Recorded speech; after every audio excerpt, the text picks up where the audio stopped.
we made it real. Like we said, okay, like this is, like you have to answer to New York City Audubon, and we're saying the standards now. It's not just Professor Kemmerer that's saying the standards now. I mean, it's better for you. So if you look here, where it says ingredients.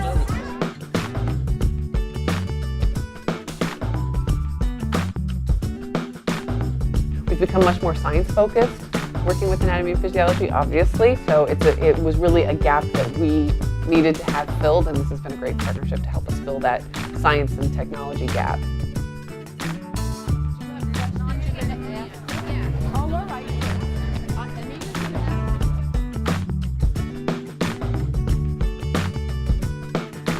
So it really expanded a lot more beyond the classroom. It was really the community, and that's what this whole program is about.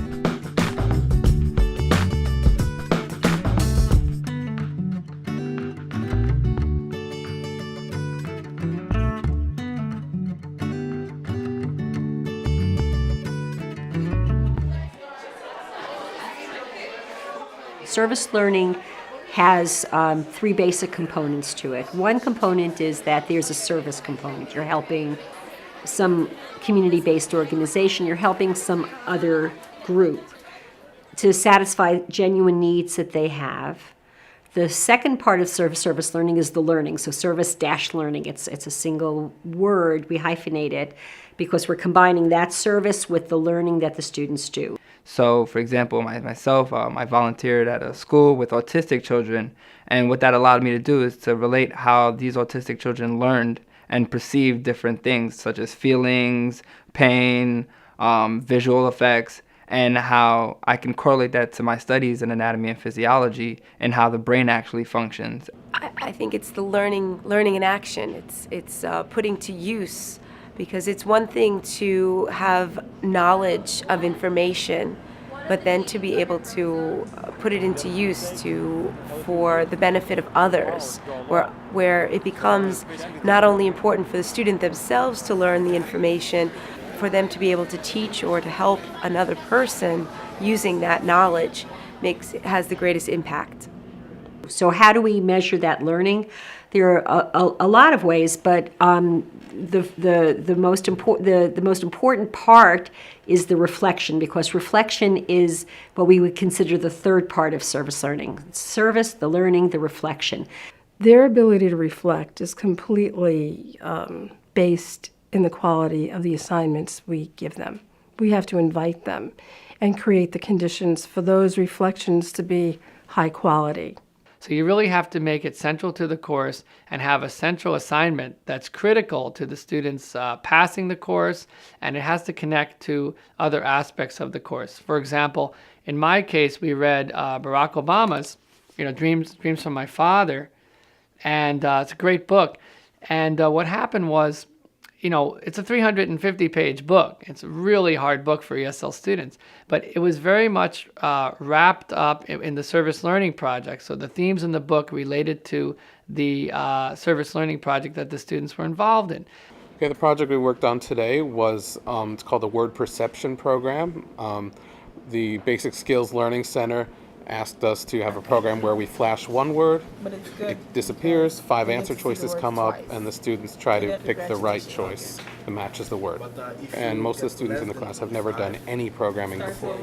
So I know they've learned because they're writing a program that works and works well and does what the assignment asked them to do. Just today, one of my students came up to me where he really had no idea that people would like his program. And there certainly were some criticisms about it, but the professors and students genuinely liked what he had done. He was all smiles. He couldn't believe how much they liked what he had done. And he, again, 3 months ago, he'd never done any programming before, and now he's written a program that people like, and he knows how he can improve it. One of our course objectives was for students to become familiar with sociological theories.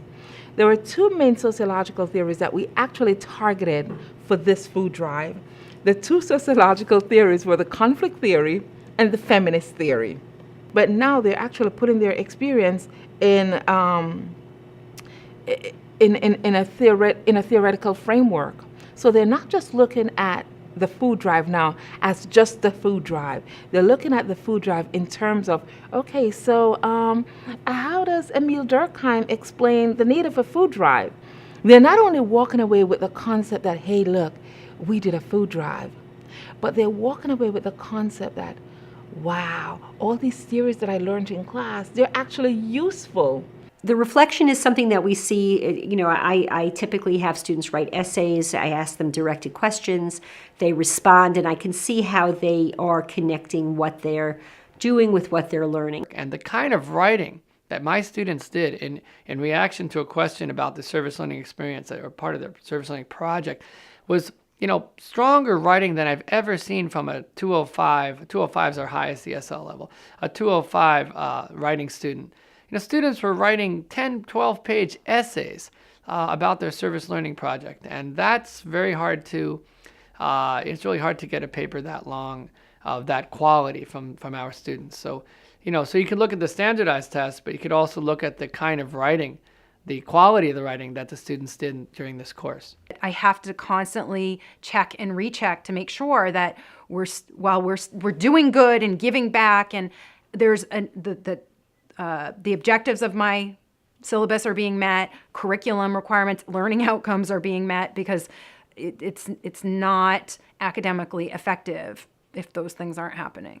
Going into service learning at first, I was kind of a little nervous. I wasn't too sure what to expect or what was expected of me, but I just tried to do my best to make some kind of connection between what I was studying at the time and what I was actually doing. My students' goal in their service learning project is to assist their basic skills peers in preparing for the ACT and successfully completing the course. This particular pedagogical approach is really effective,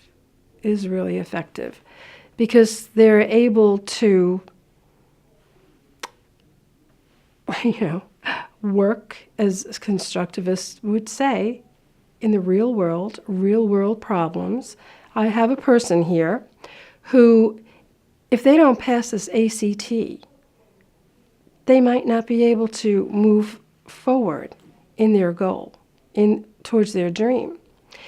I, as a teacher, have a responsibility in the future to do this. But now I have this opportunity to not only help somebody, a fellow student, but to try out these different theories and to realize what's true and what isn't true. And I feel that it works for them. They become like a team, and that's the way I like to teach. I consider myself their coach. I did coach speech and debate in high school years ago, so I feel that I'm their coach and they're a team, and I want them to rise together, to work together for success. And that tends to happen. They tend to become friendly, and I think that they really do get something out of going out in public, showing students at another school, this is what I learned. And we've even done it on campus on health fair days. They performed and done demonstrations showing what they have learned and using their public speaking skills. So I think it's a valuable asset to a student's education here. Well, for my students, I use it with an English 101 class. So that course, you know, basics of academic writing, and, you know, the focus is on writing. But I think the skill of speaking and interpersonal communication is something that I've really been working on with the students. I find that the students that are doing poorly in the class academically, when it comes time for us doing the service learning project, they're more excited, they're more engaged. You know, it's something different, it's something more exciting, or it could, you know, it's intimidating, but they're pushing through. But the service learning, because it's so concentrated, I've made it so with the reason that a lot of students really come to the fore when they're put under a little bit of pressure. You got to put a little pressure on them. You don't put a pressure and, you know, discourage them, you encourage them, but you put a time frame pressure on them. And some of the students have really come through. Some student I didn't know had it in them really did a very nice project for last semester dealing with elevator going up and down to the end for handicap requirements. I didn't think of that. We're talking about ADA requirements are very important. It also gave me a greater connection with the students, because not only am I teaching the students, but we're interacting together almost as if it reminded me of the days when I was when I was in management. I was a director, and I had employees. Normally my students draw each other, young adults, or sometimes we have a model that's also a young adult. And so it was a great opportunity for us to have children to draw. And my students learn about the difference between child and adult proportions, but there's a range. Most of the children in the service learning project range in age from 8 or 9 to as high as 16. So it's just a matter of assuring them, and because of that project, they are so attentive. They learn so much more effectively because of that fear that they may not do it well enough. So they take advantage of every opportunity. We do many practice portraits before the children come, and they work with a level of concentration that you don't see outside of service learning. At this point, I don't know how I taught programming without them having a project and an actual client, because if I'm the one doing the criticizing all the time and it's on a project that's not very interesting, let's just say service learning makes my job a whole lot more interesting. So it's a little bit more difficult, I will have to admit that, but it's a lot more interesting. This is important in a community college where students are coming from high school. They haven't yet acquired a knowledge or a sense of their independence as learners. As adults, they're still transitioning into that role.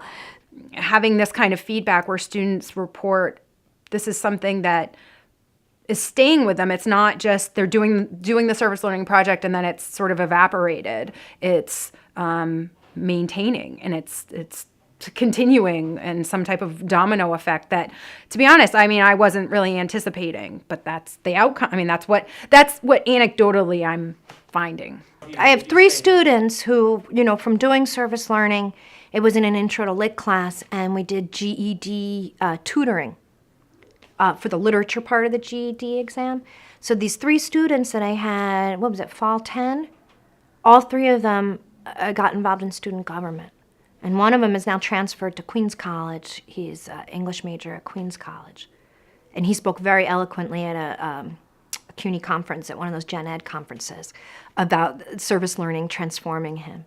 So when the service learning projects begin, there's this automatic maturing process that happens. Students who may have been a little more playful in class suddenly have to take on the role of the adult in the relationship. They are the host for the children who come to take part in our project.